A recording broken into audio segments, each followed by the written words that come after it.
Hey, my name is Patrick White, and I'm having a conversation today with Eleanor Ragone, an emergency room physician at Fairview and also a paramedic with Southern Berkshire Ambulance. Hello, Dr. Ragone. How are you? I'm doing pretty good, Patrick. How are I'm you going to call you Ellie from now on. That's okay. We got the doctor thing Yeah. out there. All right. So, as we talked about privately, sometimes I have a tendency to talk a little too fast. If I do that, just call me Speedy Gonzales or something for all of you youngins out there. That was like a Warner Looney Tunes character that was the fastest mouse in Mexico, I think it was. So just if we get into this a little bit, you know, neither of us are professionals here, but let's have a conversation today about, you know, about healthcare and related issues. Yeah, definitely. So you've got a great background in that you started off as a paramedic in New York State. Yeah. And then you went to medical school. And now you're not only a paramedic at Southern Berkshire and on the board, by the way, this woman walks on water. You're also an emergency room physician at Fairview. Yes. So tell me a little bit about that kind of background. Yeah, totally. So, you know, I started my EMS career almost 20 years ago now in with RPI Ambulance. That's where I went to undergrad in Troy, New York, and kind of got sucked into the bug of EMS and really loved it. Yep. I love being able to help people. I love the kind of the rush with it, and I also love the unknown with it. Yep. And that kind of like stuck with me for many years. Yep. Eventually, you know, I graduated RPI and became a software engineer. That was my main degree, and didn't care for it much, so I went off to become a paramedic, which I loved. But made paying the bills difficult, which is something we're going to get into. Yeah. So I went off to medical school and have the great luxury and joy of working at a phenomenal facility with amazing staff. Yeah. And I still get to have a lot of fun being out in the field with the paramedics. Over the last probably year and a half, 2 years now, I've been the EMS medical director for Fairview, which is what put me on the for Southern Berkshire, but also all the other surroundings. So I'm the medical director not only for Southern Berkshire Ambulance, but also for Otis Ambulance, Sandusfield Ambulance, New Marlboro Ambulance. Oh, that's great. And I'm also the medical director for basically all the fire departments and police departments in the Southern Berkshires as well. That's fantastic. So explain to folks out there how the landscape of let's start with ambulance. Okay, so you've made the point that 90, you know, as both an emergency room physician and as a paramedic, that 98%, I think you said, of the life-saving care actually occurs in the ambulance, almost like an emergency room on wheels that's pushed out into the community. It really is, especially at the paramedic level. That's really what you get. You get someone who can identify if you're having a heart attack and start that treatment for you. They can identify if you're having a stroke and get a lot of those steps done before we can give you those thrombolytics or those clot-busting medicines or get you off to whatever big hospital in the region that can take care of you. And then some of the really big things like anaphylaxis, so a very severe allergic reaction. And that's not okay, I'm not going to make that joke. Anaphylaxis is like the EpiPen. Exactly. So, you know, not a doctor. You might have, you know, kids who have allergies to peanuts or bee stings can cause anaphylaxis, and that is a lethal condition. Mm-hmm. And both our BLS and our ALS providers can manage those, and our ALS providers have some additional tools in their toolbox where they can not only give you that EpiPen, but then they can give you an IV and give you steroids, give you antihistamines, and if they need to, they can even give you that epinephrine through your IV if your reaction is not getting better. I have a story here actually, and the parent posted it on Facebook, so it's not a hip issue, but you know I grew up in Stockbridge and next to a woman, my best friend lived next to a woman, and her son now works at a tree service, you know, kind of like typical Berkshire men. Sure. Yeah, he works at a tree service, and he's in the bath. His daughter's taking a bath, 3 years old, 4 years old, and had a reaction to medicine and stopped breathing. And the squad was there in 3 minutes, helped save her life. I was talking to him on the phone. Here's a guy that you would never expect to hear cry, who's just like so thankful. And I just want to emphasize that all these stories that you're recounting about what they can do is life or death, and the impact on these people and these families and their lives and their quality of life if they survive. Really, it's God's work. I mean, I'm not religious, but it really is God's work. Yeah, I mean, these, like I said, these are truly life-saving things that not only do I do and my colleagues do in the emergency room, but my colleagues and myself in the field as paramedics can do too.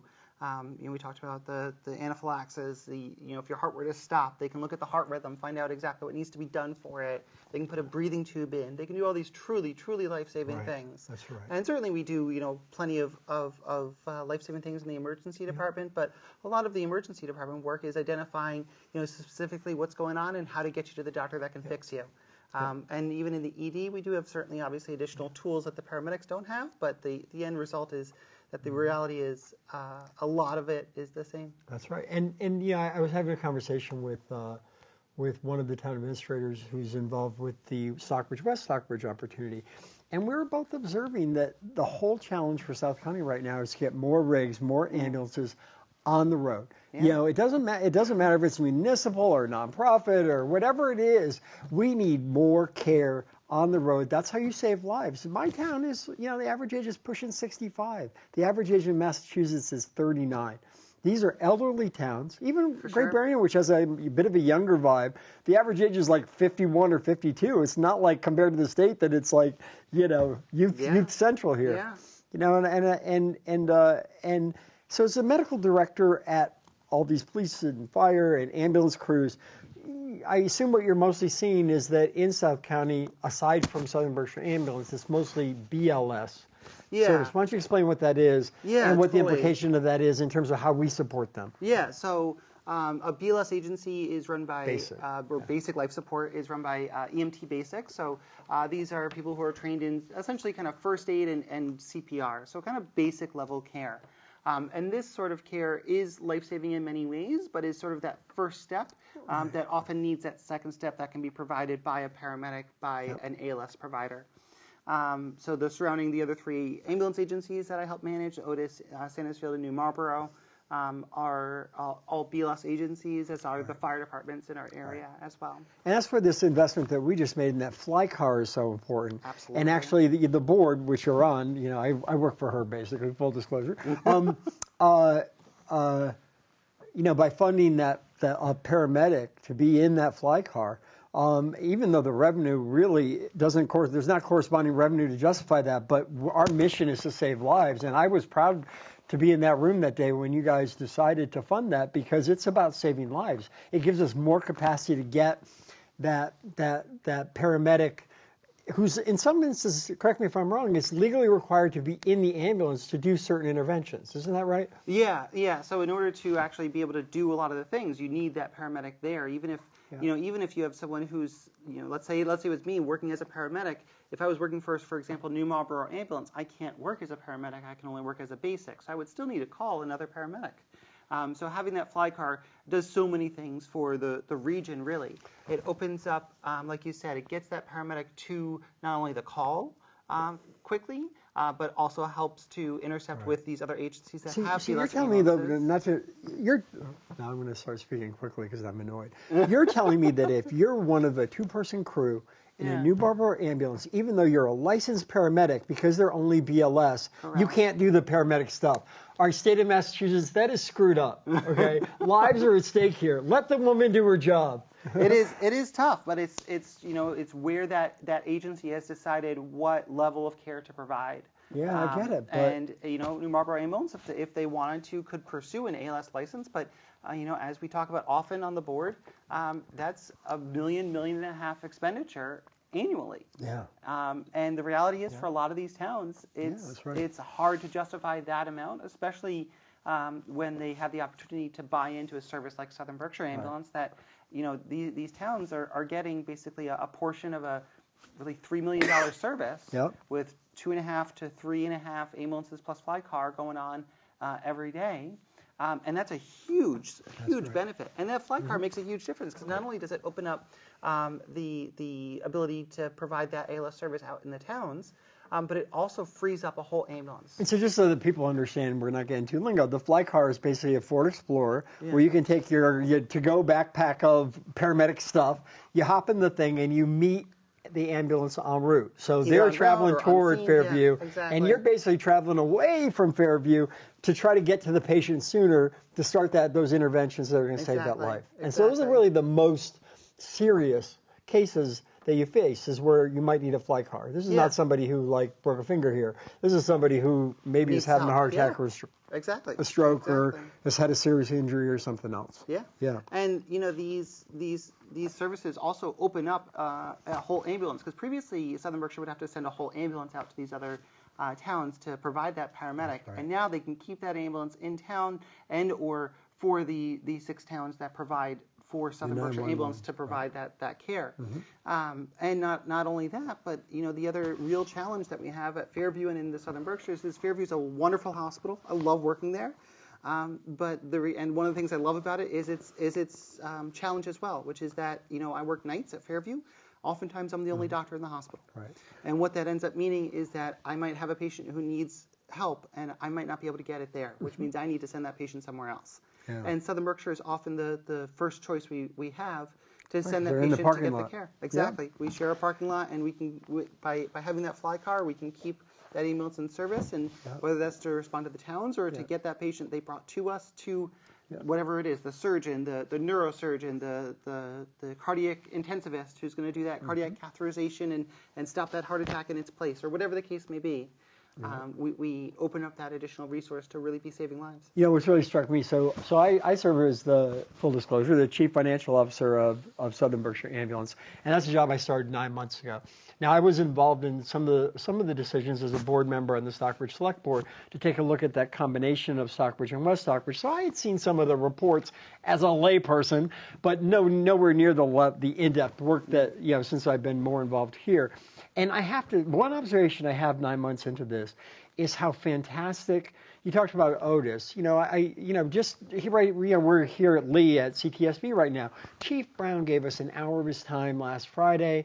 We're looking at billing system potential changes to one they use, and he brought in his guy Brian, who works for Richmond and for Lee, and Vinny and the crew in Stockbridge and Adam, the interim police chief, and Great Barrington, all of these first responder organizations, whether it's a municipal ambulance service, whether it's the hospital, whether it's a fire department, whether it's these police departments, it is amazing and really kind of makes me proud to be a small part of an organization where it is just about the people and about caring for people and saving lives, and there's no politics, and it's just everybody is working together to kind of figure out how can we help you. Yeah. And it must be really great to sort of see that intersection of all of these folks who, they're not stockbrokers or making $1 million a year. These are folks making, basically working class wages here. Yeah, they really are. And that was, I graduated college and I worked as a software engineer in the financial industry in Manhattan. Yeah. And it was having done EMS in college and then going to that, it was like, what is my purpose in life here? Like, what am I doing? That's right. And that's kind of what drew me back to doing EMS and being in medicine. Yeah. And what I love about it is that at the end of the day, it's just about serving people. It's about helping people. And some of the times we get calls that there's not an emergency, but to that person it's an emergency. And keeping that in mind and recognizing that we're there to help everyone regardless of whether they need, that breathing tube or that epinephrine infusion or whether they need, a hand to hold. That's right. They're lonely or whatever the case may be. We're there to help. They think maybe someone's in their house. Who knows? It's like, people are living their lives. And in an elderly population, which we basically have, it's often folks might have been partnered, but they end up single. 100%. And that might be 50 years of living life one way, and then it's an adjustment. And I really feel for these people and the role that, I hear, so we got a crew that ranges from Ken, who's like in his 70s, who I am in awe of, Ken and Jim. Okay, these are that's like Jim is the president of the board at the ambulance, and Ken is like they're both of them. One's a 51-year volunteer, and the other's a 50-year volunteer. And by volunteer, I mean this. Up till 10 years ago, ambulance was a volunteer business. They would pick up several shifts every month for 12 hours where they would basically go and hop in the ambulance and go and provide. They did this for 40 years. A lot of the towns in our area are still that way. Yeah, that's right. And these are folks who, a lot of us kind of involved in municipal, we think of volunteerism as we show up at our board meeting. I'm like the chair of our local housing trust. So we have a meeting once a month for an hour, and then I do a couple hours off, and it's like my volunteerism. Yeah. This is a whole new level. Like this kind of volunteerism is, imagine doing that for 50 years. It is just amazing. And but let's talk about kind of society-wise, some of the challenges that we have. You know, Yeah, I had some facts here, just as a profile of Fairview. So Fairview has 8 emergency room beds, 25 other beds. It's a small rural hospital that has a great reputation. In fact, a lot of people in my town say, you know, if you have to take the ambulance, tell them to go to Fairview. You know, and employs 348 people or so, according to this report. You're in the middle of an expansion. I believe it's something like a $70 million new building, which is going to expand both the number of emergency room beds as well as the number of regular hospital beds. You know, you think about the intersection of clinicians and nurses and ambulance providers and even physicians. I mean, you know, things like housing are expensive in South County. 100%. And, you know, it really struck me, one of the first few factoids I heard when I started with the squad was that something like 25 out of the 30 people who work full and part-time there, for those 24-hour shifts, have to commute more than an hour each way. Yeah, you know? Well, very, very, very few people that work at Southern Berkshire, one, live in, you know, Great Barrington or the immediate area, and 2, could afford to. Yeah, that's right. And so what are some of the practical implications of that? I mean, if you're at 350 and you're basically doubling in size with this new building, you're going to have to hire some more people. I'd imagine. And they need a place to live. You know, and I often hear kind of, well, we need a big employer. Well, man, you got one here. This hospital is 350, going to be pushing 500. Yeah. And you know, and I don't want to talk at all about the case itself, but on my first day dealing with Kevin, who's the chief of operations, Dr. Bellman came down to talk about a patient, and they weren't sure if this patient had to get to BMC for the specific care that she needed right away, or if it could wait till nighttime. And the issue was there was only one paramedic rig on that day.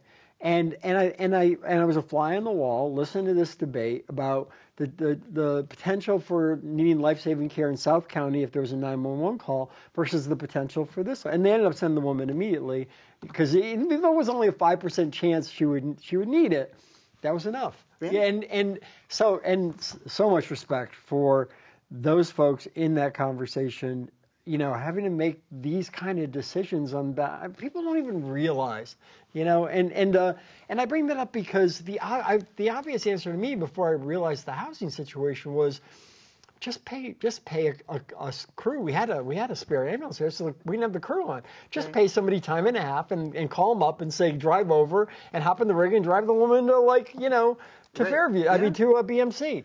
But when they're an hour away, exactly, it's not a business that really works for it. And you know, there's a lot of factors in play, and at the end of the day, a lot of it comes down to frankly money, as much of life does, especially in this country. And the reality is that, you know, you talked about the new building that Fairview is building, and that it will likely require new staff. And I'm not involved in those levels of discussions, but that seems like a logical conclusion. Exactly. You know, hospital-based and physician-based healthcare has a great benefit in that the lobbying that's been done over, you know, the past 20, 30, 50 years has resulted in insurance payments that can afford that and can pay salaries for physicians, for nurses, for techs that can attract those positions a lot of the time. Yeah. The reality is for ambulances, it's a completely different business. That's right. Ambulances are still in many ways regulated. They initially started under the Department of Transportation and often still live that way, which means that the actual care that's provided is really secondary to the actual movement of the patient. Right. And I think we've brought this up before, which is that one of the most expensive calls a paramedic can go on, a cardiac arrest, so someone who unfortunately their heart has stopped. We go there, and you know, science has proven that because paramedics can do everything I could do in the emergency room, there is no benefit to that patient to move that patient. So they'll do CPR, and they'll put a breathing tube in, and they'll hook up the cardiac monitor, and they'll put a special IV through a bone in order to give infusions and give medications. And they'll spend not only all the money on the equipment, which is going to be thousands of dollars, but they're going to spend hundreds or thousands of dollars on the personnel as well. Right.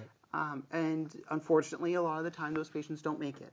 Yeah. And the reality is when that happens, the ambulance service doesn't make any money. Doesn't get paid at all. Doesn't get paid at all. Is not even really allowed to bill because the insurance regulations require that the patient be transported. Transported, right. And that's And another if the patient message. isn't transported, then they can't bill Second for the issue service. for your masters to fix. I think as a society, it's kind of the guy that does the numbers now, and I've been immersed in ambulance numbers. I mean, you probably have watched me a little bit, kind of like, that's Going down kind the of rabbit holes? Yeah, that's right. Well, but they're good rabbit holes. But, here's just one factoid for you in terms of, insurance billing, even for an average call. Okay, so the average private insurance call is around $900,000 in reimbursement for the ambulance. Now, the day you turn 65 and you go to Medicare, that Medicare average reimbursement is only about $550. So right there, so someone goes from 64 and they've got, Tufts or Blue Cross to Medicare, and we're taking nearly a 50% haircut in what that call gets paid. Yeah. And you brought up already that our population is so old in That's age. right. That's right. That is where a lot of our calls end up. Every 10 years, the populations of these towns age by 5 years. So think about that one, right? Yeah. So basically, you get some new people, but the fact of the matter is that as people are living longer, the population is going up and up. Now, so you go from 1,000 to 550. Now, half of our calls used to be something called super rural calls. So if you were in Houstonic or Monterey or Alford or any of these towns, Medicare, the elderly program, would pay us an extra 20% for the call for super rural. Guess what they did in the big beautiful bill? And I thought these Republicans were pro-rural. They eliminated the super rural bonus. So now, even though over half our revenues come from Medicare and half those revenues were super rural, we've taken a 20% haircut this year on every one of those calls. Yeah, and the which worst, is a lot of them. And the worst statistic is that then you think about kind of how society values lives. Yeah. Pay $1,000 if you're rich enough to have private insurance. They pay $550 if you're older, so we're going to pay less for your care. Right. Or you know you're how much disabled. they pay for Medicaid for poor people transport? $300. Yeah. So it goes from $1,000 down to $300, and you wonder why. Like my dentist doesn't even take Medicaid patients. Yeah. Because they only take private insurance and Medicare. Because the reimbursements are so low. Yeah. And they can't survive it. we live into this weird society where how is it that an ambulance trip matters what the kind of insurance people have, and yet the insurance reimbursement for one is a third the money on the other. And this is where the conversation also becomes this kind of weird intersection between, you brought up, our colleagues in police and fire, and this weird intersection for EMS, which is kind of right in between that intersection between, the hospital-based healthcare or doctor's office-based healthcare or your dentist, whatever, and police and fire. Yeah. How much does the police officer, how much does Chief Carlotto bill to go to your home to help out with that, whatever the case may be? Nothing, because it's part of your taxes. That's right. How much does Chief Turner bill for going to that fire alarm, right? Nothing, because it's part of your taxes. But when it comes to ambulance care, we bill for that. That's and right. it ends up being this weird kind of conundrum where, I'm getting a bill for it, so therefore, that's paying for it. But at the same time, people also think that the taxes, I'm paying for police, I'm paying for fire, so my taxes must also go to the ambulance. Yeah. But they don't. Yeah. And that's where we end up with these conversations with the towns every year, having looking to them to help support us, because we're in a very challenging situation here in South County where we not only is our population older, so like you said, the reimbursements are much lower, but we also have a small population, which means that we don't do enough calls. Yep. So you can survive on a Medicare and Medicaid population if you're doing 10,000, 20,000, 30,000 calls a year. But we're doing 2,500. That's right. And so we're not doing nearly enough calls in order to make up for that. And the reality is, this is, like I said, this is a multi-million-dollar service just to pay for it. And like we talked about, the paramedics and EMTs that we're paying, they can't even afford to live here. That's right. And here's by the numbers. Okay, so this service costs $3 million a year. We do, 5 times as many mutual aid calls that we respond to on behalf of towns who pay us nothing than we ask from those towns. Because we've got the rigs. We got the rigs in the garage and the crews on the couch. Great. All right, so somebody needs it. So somebody has a a one ambulance service like Lee or New Marlboro, New Marlboro's got one ambulance with staffed 8 hours a day, and then they use volunteers 16 hours a day. These are the backstop for South County is really what we're providing, and we're happy to do it. Like once again, it's the mission. It is literally the mission, you know. And then you start to talk about kind of, well, how do we make sure it's strong? And you know, and I understand the taxpayer side. One of our towns, you know, the chair of the board made this impassioned. He's like, everyone thinks we're a rich town. I've got so many legacy homeowners whose assessments have gone up so much because the price of houses around here has gone up so much, and they literally are retirees on fixed incomes that can't afford their taxes. I understand, having been a select board member, exactly what they're coming from. Everyone thinks Stockbridge is so rich. Well, you know, 45% of the town is a median income of 50 grand or so. You know, it's not that way. Yeah. And so, you know, I would just point out that, you know, that you look at an EMT at a starting salary of $50,000, even a nurse at Fairview, the starting salary is only around $80,000. Okay, so $80,000 starting salary, by the time you take out the taxes, works up to about $5,000 a month. But if an apartment in South County is costing $2,500 a month, let alone trying to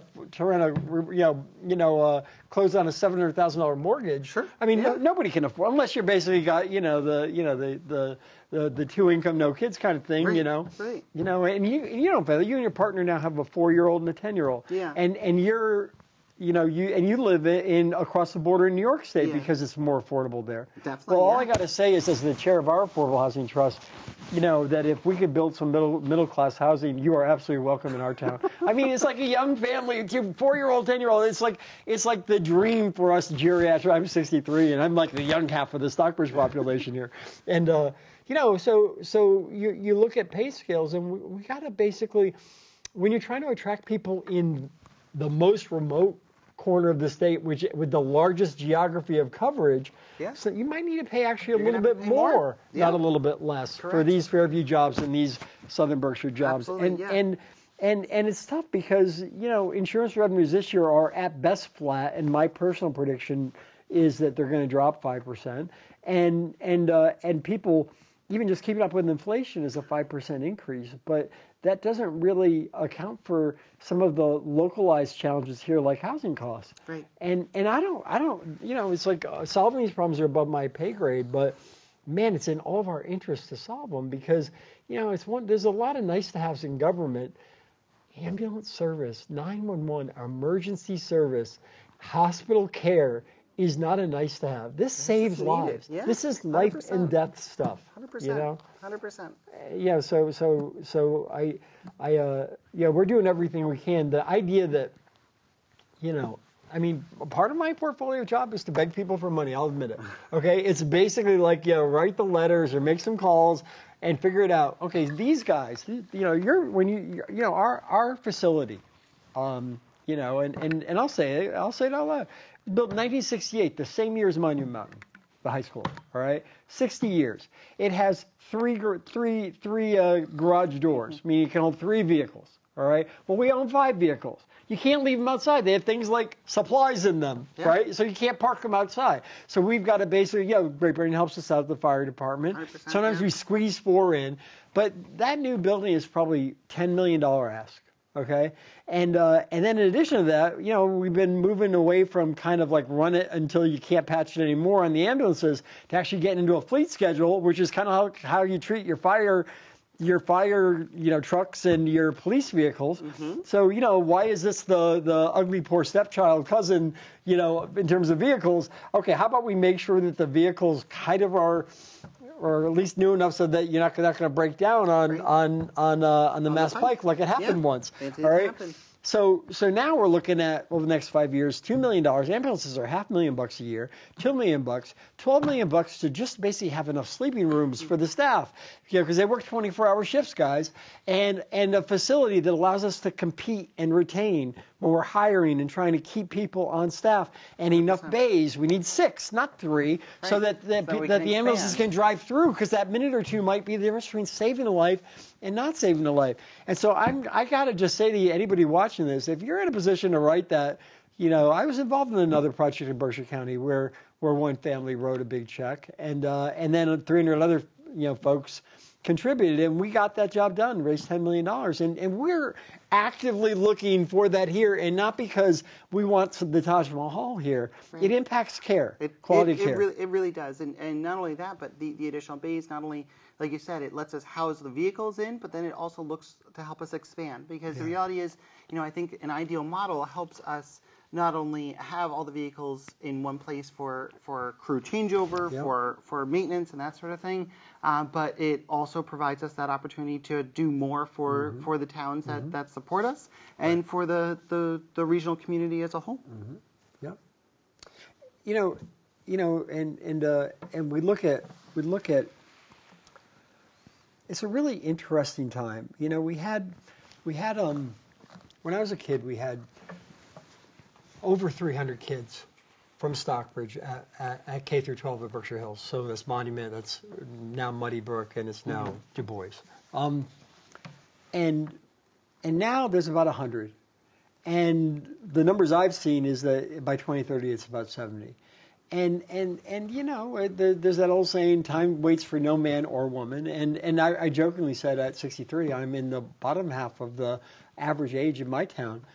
And the next 10 or 20 years, we're going to see, some turnover in housing just based on these kind of demographics. We're also going to see, there's a question of, I think that at the average sales, the average price isn't quite here yet, but it's close. But in Stockbridge in the last year, I believe the average of sales were well over $1 million per home, which is obviously, even for a physician like you, is you can't afford an $8,000 a month mortgage, I would think. Not easily, not with kids, not if I want to save, not if that's right. It's the reality. So most doctors I know, unless it's high double income, aren't affording, this is take home pay, so looking at as those houses turn over, one of the things that the state now allows in certain scenarios for Berkshire County would be, for example, for folks to deed restrict their house for full-time residents. It's really interesting. And I actually had somebody approach me who lives in Stockbridge and say, I raised my family in this house. I've so many memories. I want to make sure that this house stays for someone to raise a family in. And that would probably reduce the value of that house from close to $1 million to $500,000. Because if you can only sell it to locals, that's fine. In addition, these housing trusts might look at ways to build some new housing that would be deed restricted. And I really think that this idea of deed restricting housing and that's not at all a comment on, seasonal residents or the tourists who visit the Berkshires. We want them to enjoy. This is their free time. We want them to come and enjoy their part-time home or enjoy their visit into an Airbnb or to a local hotel. We want everything to go well. But when it doesn't, and there's an emergency, and they need the care, the life-saving care, the place they're visiting, we want it to rival what they might get in Boston or New York. 100%. And you or even be better. Or make it even better, right? Yeah. And you got to have the local workers not even just you need the local plumbers and electricians and construction folks and the guy that works in the trees I mentioned in case you got a tree at your house. Not only do you need all that, but you also need these essential folks like you in our community and affording to live in these communities that can make the little gears in the clock run smoothly. 100%. And it's like you said, it's a multifocal issue where it's both the housing and the housing costs, and it's also the pay, because even at $500,000, our EMTs and paramedics aren't affording that either. Yeah, that's right. That's right. And there are solutions. I always say to people, doing nothing is doing something. And even in my town, we're now debating whether we should adopt this seasonal communities thing. So we have a relatively modest. I'm the chair of this housing thing. We're going to have a relatively modest plan. 25 new homes. I'd like 25 middle class homes over 5 years. Yeah. If we were to adopt the zoning necessary to do that, 25 homes, it takes 15 acres. 15 acres. You know how many acres are in Stockbridge? 15,179. Right? And this is like the big debate. It's like, well, I don't know. The town's going to be ruined. What's going to ruin this town has nothing to do with building 25 houses. It has everything to do with not having the people to run these towns. Yeah. You know, the character of the towns now is a human. It's a human challenge more than anything. That's just my opinion, anyway. You know? Yeah, and that's you know, that having these local people is also the kind of the charm and the joy of being in these smaller communities is that you know it's so great having so many people. You know, I work with lots of people who do live in town, and we do have a couple paramedics who live in town and grew up there, and it's really special to like do these calls or have patients come in and they know the people that are working there, and that's a special relationship. That's right, and I feel like in some of these towns we've kind of normalized the weird. It is weird to have only 1/5 the kids that we used to have. It is just weird. It's weird to have a town that is it's 25 years old. It's like Children of the Corn or something. I don't know what, but it's just weird, and we've normalized it because it's like a frog in a pot. It happened one year at a time where we lost 4 or 5, you know, a net of 4 or 5 kids a year as property got more expensive, and it became harder for people to make a decision to stay around here. Yeah. You know, but as someone who grew up here, especially, you know, this town I live in, Stockbridge, has this museum that you may have been to. It's called the Eleanor Ragone Museum. Mm-hmm. So when I was a kid, Norman would ride his bike down Main Street. He was kind of a character. His studio was right on Main Street. He was a character in town that we all knew and saw. And I go to that museum now, and I see kids I grew up with who are in these paintings. Hank Berkman's. Hi, Hank. I don't know how you're doing, but hello. You know, and I never got picked, but of course, you know, But yeah, so there's like all these like kids from Stockbridge and surrounding towns in those paintings. You know, the iconic one of like Chief Obie with the little kid running away, and you know he's there at the diner. The town of Norman Rockwell, and the town that celebrates, it's like iconic American family life from these paintings. So you sort of, I don't know if it's going to be a fight, but I'm not willing to cede that sense of our identity and character 100%. of a town with children, a 100%. Town with families, and this is no negatives. You know, our beachfront communities were built in the 1940s. All right, I love Beechwood and Mackinac Shores and all the little houses that were built as second homes. And some of them were then weatherized. Yeah. We don't have to choose between seasonal residents and full-time residents. We don't have to demonize each other. Right. We don't have to fight over taxes. All we need to do is recognize that for the secret sauce of the Berkshires to work, everyone's going to have to work together, and 100%. There's a role for everyone, and we've got to support each other. 100%. All right, where's my soapbox? I got to get off. All right, anything else we got to cover? We're at almost 40 minutes here. No, this was a great conversation. Thank you so much, Patrick. All right, well, listen, I don't know if we'll be doing more of these. I hope so. Thank you very much. Yeah. And Dr. Eleanor Ragone, from Fairview and a paramedic at Southern Berkshire Ambulance. I'm Patrick White. I also work at the ambulance service. And thanks for your time here. We're going to do some more of these types of interviews in the future. Awesome. Thanks.